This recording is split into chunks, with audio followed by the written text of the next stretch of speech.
बातमी येते अमरावतीमधून। अमरावती लैंगिक शोषण प्रकरणामध्ये अचलपूर परतवाडा बंद ठेवण्यात आलेला आहे। अश्लील व्हिडिओ व्हायरल केल्याच्या प्रकरणामध्ये 4 आरोपींना अटक करण्यात आली आहे। मुख्यमंत्र्यांकडून या प्रकरणाची गंभीर दखल घेण्यात आली असून या एकूणच प्रकरणाच्या तपासासाठी एसआयटी स्थापन करण्यात आली आहे। आरोपी अय्याज तन्वीरच्या घरावर बुलडोझरनं कारवाई देखील करण्यात आली आहे। अमरावतीतील अल्पवयीन मुलींच्या लैंगिक शोषण प्रकरणी अचलपूर परतवाडा बंदची हाक देण्यात आली आहे। सर्वपक्षीय आणि सामाजिक संघटनांकडून ही बंदची हाक देण्यात आली। घटनेचा निषेध करत आरोपीवर कठोर कारवाईची मागणी करण्यात आली आहे। अनुचित प्रकार घडू नये म्हणून चौकात पोलिसांचा मोठा बंदोबस्त तैनात ठेवण्यात आलाय। मुलींचं लैंगिक शोषण करून अश्लील व्हिडिओ व्हायरल केल्याप्रकरणी 4 आरोपींना अटक करण्यात आली आहे। परतवाडा पोलिसांनी आणखी 2 आरोपींना मंगळवारी रात्री अटक केली। मोहम्मद अयाज मोहम्मद तन्वीर, हुजेर खान इक्बाल खान, तरबेज खान तस्लीम खान आणि मोहम्मद साद मोहम्मद सादिक अशी 4ही आरोपींची नावं आहेत। या प्रकरणात आतापर्यंत पोलिसांना 18 व्हिडिओज आणि 39 फोटोज मिळालेत। आरोपींविरोधात कठोर कारवाईची मागणी नेत्यांकडून केली जाते।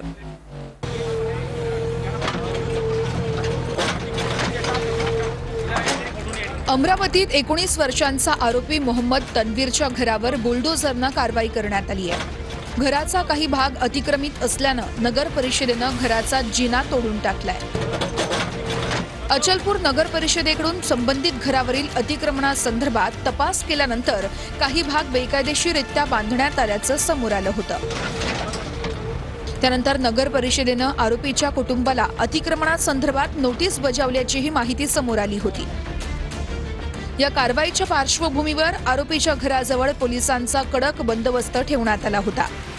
अल्पवयीन मुलींचं लैंगिक शोषण करून त्यांचे अश्लील फोटो आणि व्हिडिओ सोशल मीडियावरती व्हायरल केल्याचा आरोप मोहम्मद तन्वीर याच्यावर आहे।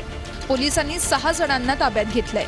आरोपी मोहम्मद अयाज हा तरुणींना कठोरा नाका या परिसरातील एका फ्लॅटवर नेत होता अशी सूत्रांची माहिती आहे। पोलिसांना 18 व्हिडिओ आणि 39 फोटो मिळाले आहेत। मुख्यमंत्री फडणवीसांनी या प्रकरणाची गंभीर दखल घेतली आहे। तर पोलीस अधीक्षकांकडून 11 पोलीस अधिकारी आणि 36 अंमलदारांचं विशेष एसआयटी पथक स्थापन करण्यात आलंय। शुभम कुमार सहाय्यक पोलीस अधीक्षक तपास पथकाचे प्रमुख असणार आहेत। खासदार अनिल बोंढे यांच्या नेतृत्वात भाजपच्या शिष्टमंडळानं पोलीस उपमहानिरीक्षकांची भेट घेतली आहे।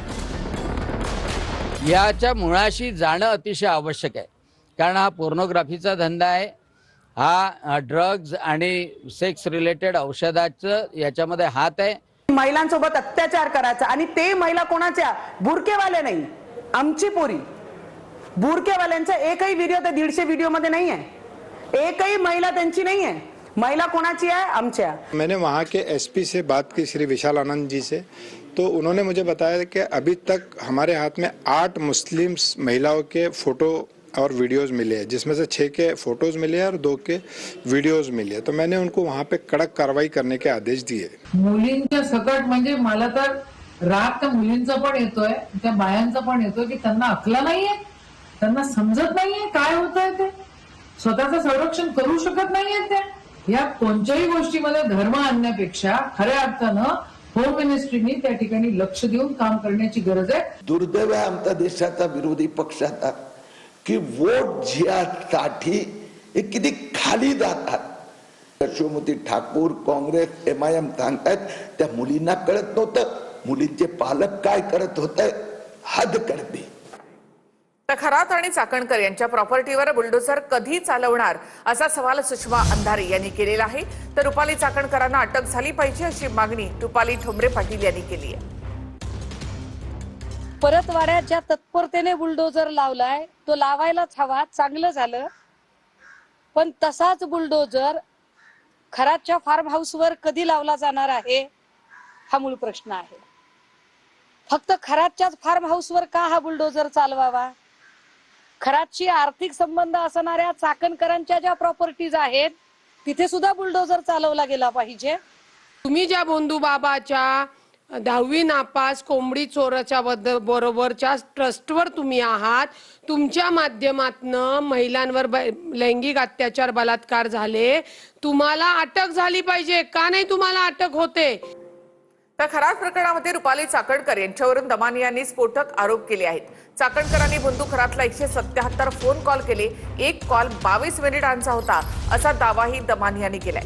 चाकणकरांना चौकशीसाठी का बोलावलं जात नाही असा सवालही त्यांनी केला आहे. दरम्यान 28 दिवस झाले आरोप केले जात आहेत, पण पुरावे कुठे आहेत असा सवाल काल चाकणकरांनी उपस्थित केला होता. नाशिकच्या भोंदू खरात प्रकरणात रुपाली चाकणकरांवरनं अंजली दमानियांनी स्फोटक आरोप केलेत. भोंदू खरातला कोणी किती वेळा कॉल केले याची यादीच दमानियांनी पत्रकार परिषदेत वाचून दाखवली. रुपाली चाकणकरांच्या फोन कॉल्सची आहेत जी त्यांनी इनकमिंग आणि आउटगोईंग खरातांना केले. 177 कॉल्स आहेत एका दिवशी, तर तब्बल 22 मिनिटं गप्पा मारत होते. सगळ्यात जास्त वेळ खरातांशी बोललेत. पहिल्या नंबरवर त्यांची मुलगी आहे, मी समजू शकते. दुसऱ्या नंबरवर रुपाली चाकणकर आहेत. 33,727 सेकंड ह्या त्यांच्याशी बोलल्या. आता चाकणकर कुटुंबातले रुपाली चाकणकर, मुलगा सोहम चाकणकर, प्रतिभा चाकणकर, तन्मय चाकणकर, प्रफुल्ल चाकणकर, संकेत सायकर या सगळ्यांचे कॉल्स या यादीत सापडले. रुपाली चाकणकरांना SITने ताबडतोब खरं बोलवलं पाहिजे होतं. आता महिना उलटून जातोय तरी पण त्यांना बोलवलं जात नाहीये, याचं मला नक्कीच दुःख आहे. तर 28 दिवस झाले पुरावे कुठे आहेत असा सवाल करणाऱ्या चाकणकरांवर तृप्ती देसाई आणि दमानियांनी पलटवारही केलाय. आज 28 दिवस होत आहेत. माझ्यावर आरोप हे फक्त बदनामी करण्यासाठी होत आहेत. आरोप करणाऱ्यांनी पुरावे दिले नाही. निनावी पत्राची शहानिशा न करता केवळ बदनामीचा कुटील डाव होता. बीडचे पोलीस अधीक्षक नवनीत कावत यांनीही निनावी पत्राला कायदेशीर दृष्ट्या अर्थ नसल्याचं माध्यमांवर सांगितले. तरीही खोडसाळपणा करण्यासाठी हे पत्र कुणी लिहिलं याची चौकशी झालीच पाहिजे.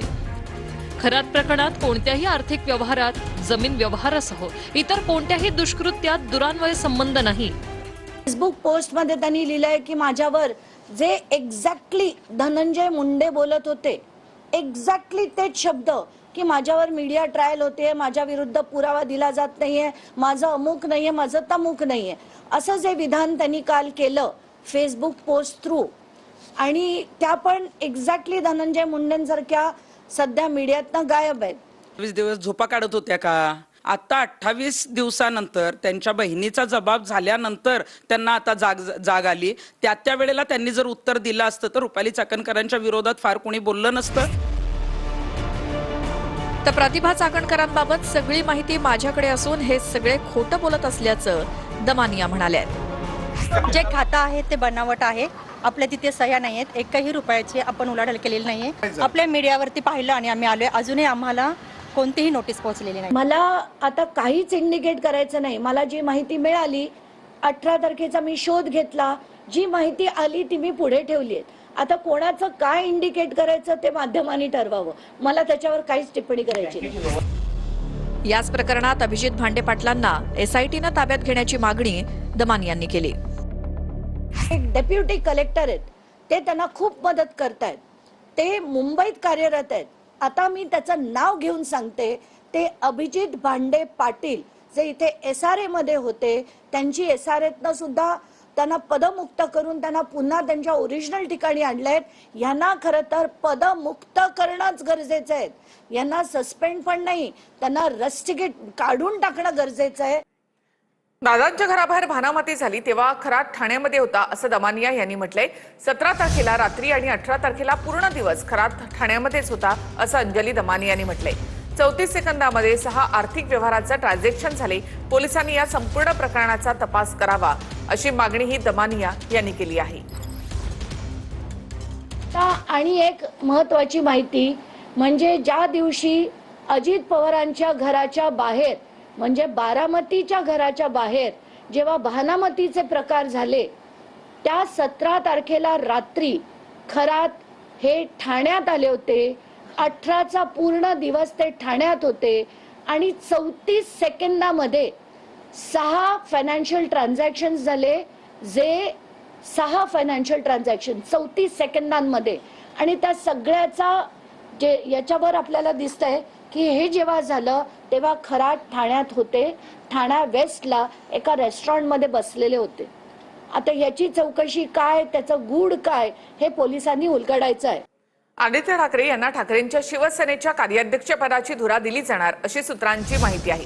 दरम्यान पुढील राजकारण तरुणांच्या हातातच जायला पाहिजे असं राऊतांनी म्हटलेलं आहे. तर माझ्या कार्याध्यक्षपदासंदर्भातील चर्चा तथ्यही नाहीत असं आदित्य ठाकरे यांनी स्पष्ट केलंय. ठाकरेंच्या शिवसेनेत आदित्य ठाकरेंना कार्याध्यक्ष पदाची धुरा दिली जाणार असल्याची सूत्रांची माहिती आहे. सूत्रांच्या माहितीनुसार आदित्य ठाकरे यांना कार्याध्यक्ष करून पक्षाची महत्त्वाची जबाबदारी देण्यात येईल. ठाकरेंच्या शिवसेनेच्या कार्यकारिणीची बैठक होणार आहे. बैठकीमध्ये एकमतानं आदित्य ठाकरे यांना कार्याध्यक्ष करण्याचा ठराव मांडला जाणार आहे. उद्धव ठाकरे यांना जसं कार्याध्यक्ष करण्यात आलं होतं तसंच आदित्य ठाकरेंना कार्याध्यक्ष केलं जाणार आहे. श्री आदित्य ठाकरे यांचं नाव समोर आलं असेल आपल्या माध्यमातून तर नक्कीच त्याचं स्वागत केलं पाहिजे. नक्कीच आता तरुण पिढीच्या हाती नेतृत्व देताना या सगळ्या गोष्टीचा विचार केला पाहिजे की पुढलं राजकारण हे तरुणांच्या हातातच जायला पाहिजे. ते घेतला जात असेल तर चांगली गोष्ट आहे. ते स्वतः कॅबिनेट मंत्री राहिलेले आहेत, परिवारातला एक भाग आहे, युवा पिढी त्यांच्या पाठीमागे त्या ठिकाणी आहे, त्यामुळे त्यांना कार्याध्यक्षपद त्या ठिकाणी मिळालं तर ती चांगलीच गोष्ट आहे. शेवटी तो त्यांचा तिथं पक्ष आहे. मला वाटतं ही इतिहासाची पुनरावृत्ती आहे. असाच प्रकार शिवसेना प्रमुख हयात असताना उद्धव साहेबांनी केला होता. उद्धव साहेबांनी आता राजकारणातून निवृत्ती घ्यावी, रिटायर व्हावं, हा संकेत कदाचित या कार्याध्यक्ष पदामुळे देण्याचा प्रयत्न आदित्य ठाकरे उद्धव साहेबांना केला असेल. आमच्या पक्षात जेव्हा काही बदल घडतायत तर बाकीच्यांना मोड काय येत आहेत तेच मला काही कळत नाही. का वेगळ्या मोडवर जातायत? अरे मेल्यानु तुम्ही गळाला लागलात त्याचं बघा. आज सकाळपासून काही टीव्ही चॅनल्सवर बातमी आहे की मला पक्षामध्ये काही पद दिलं जाणार आहे. या बातमीत काहीही तथ्य नाहीये आणि अशी कुठलीही चर्चा पक्षात नाहीये.